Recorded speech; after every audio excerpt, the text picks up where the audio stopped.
Hello guys, how are you? So today I wanted to share this special recipe for green chutney.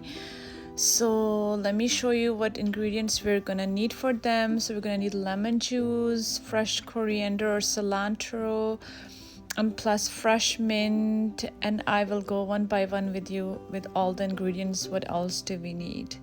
So let's start. So first you need green coriander, this much amount. There's no exact amount, it's just an estimate because I'm not sure how it turns out for everyone. So but here I will be using 4 garlic cloves, 4 big green chilies, and mint leaves. You can say they're about 1 cup of mint leaves and 1 cup of cilantro or fresh coriander, and about like 3 tablespoons of lemon juice.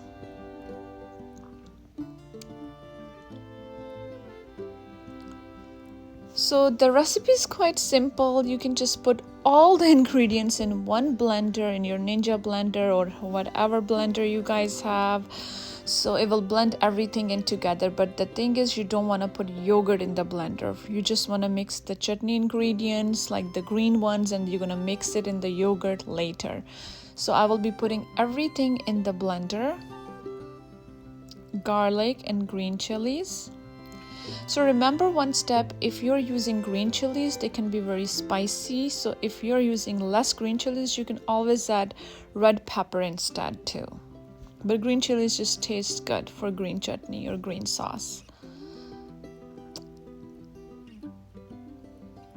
So I will be blending in everything together for about like a few seconds. It just goes very pretty quickly. Everything looks amazing green. I like this green color, it looks so pretty. You can use this green sauce as it is without mixing in yogurt as well with some things, but if you want, you can mix less yogurt or more yogurt. It's up to you. If you like it more greenish chutney, you want to just put less yogurt or use it without yogurt. But if you like it with green and yogurt together, especially to serve with samosas or rolls and kebabs, you can mix it together. I forgot to add the salt.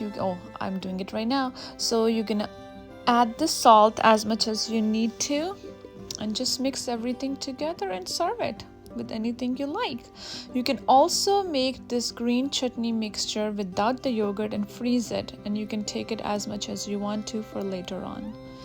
So stay tuned for more recipes. If you haven't subscribed to my channel, go ahead and click the subscribe button. Do gives me thumbs up, and see you later next time. Bye bye.